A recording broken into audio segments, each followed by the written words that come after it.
tsipika efajato anovana sy anampiana ny andininy sasantsasany ao amin'ny didim-panjakana laharana fa 120 tsipika 20 sy valonjato tamin'ny 15 aogositra 20 sy 20.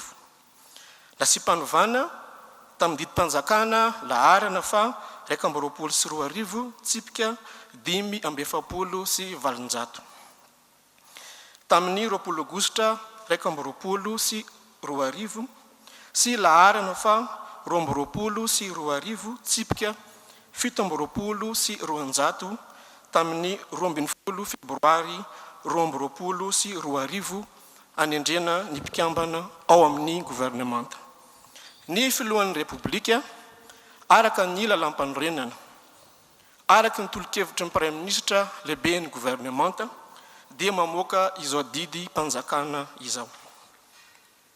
Andiny voalohany foana ary tsy manan-kerintsony ireo fepetra voalazany didim-panjakana laharana fa 20 sy 20 tsipika 20 sy valonjato tamin'ny 15 aogositra 20 sy 20 nasy-panovana tamin'ireo didim-panjakana voalaza etsy ambony ka makasika ny ministry ny raharaham-bahiny, ny ministry ny fanajariana ny tany sy ny fananatany, ny ministry ny ati-tany sy ny fitsinjaram-pahefana, ny ministry ny tanora sy ny fanatanjahantena, ny ministry ny fitaterana sy ny famantarana ny toetrandro, ny ministry ny rano, ny fanadiovana sy ny fidiovana, ny ministry ny tontolo iainana sy ny fandrosoana lovenjafy, ny ministra lefitra misahana ny fandrakofana ala eo anivon'ny ministera ny tontolo iainana sy ny fandrosoana lovenjafy,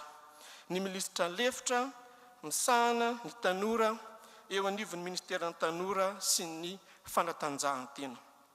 Andininy faharoa, tendrena ho mpikambana ao amin'ny gouvernement amin'ny maha-ministry ny raharaham-bahiny azy Andriamatoa Randriamandranto Richard. Pitahiry ny fitombo-kasepanjakana ministry ny fitsarana Andriamatoa Rakotozafy François. Ministry ny fanajariana ny tany sy ny fananatany Andriamatoa Older Ramaulimasy Pierre. Ministry ny ati-tany sy ny fitsinjaram-pahefana Andriamatoa Tokely Justin. Ministry ny tanora sy ny fanatanjahantena Andriamatoa Raharoarilala Tinoka Roberto. Ministry ny fitaterana sy ny famantarana ny toetrandro Andriamatoa Ranjatoelina Roland. Ministry ny rano, ny fanadiovana sy ny fidiovana Andriamatoa Ravokatra Fidiniavo. Ministry ny arena kibony tany sy ny loharano-karena stratégique Andriamatoa Rakotomalala Erindrainy Olivier. Ministry ny tontolo iainana sy ny fandrosoana lovenjafy Ramatoa Vina Orléa. Noho ny amehana ary araka izay voalazany andiny fahaefatra sy fahaenina andalana faharoa ao amin'ny tsy volana laharana faha 12 tsipika 8 tamin'ny 17 septambra 2019 mikasika ny fepetra ankapobe momba ny lalàna ifampitondrana hito an-toerana sy ny lalàna iraisam-pirenena ifampitondrana isam-batan'olona dia manan-kery avy hatrany izao didim-panjakana izao raha vantany ampahafantarana amin'ny alalan'ny fampelezam-peo na fahita lavitra ankoatra ny fahamoahana azy amin'ny gazety-panjakan'ny repoblika.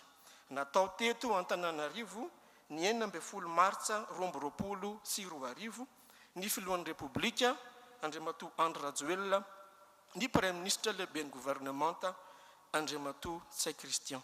Toy izay tompoko ny famakiana ny didim-panjakana momba ny fanendrena mpikambana vaovao ao amin'ny gouvernement.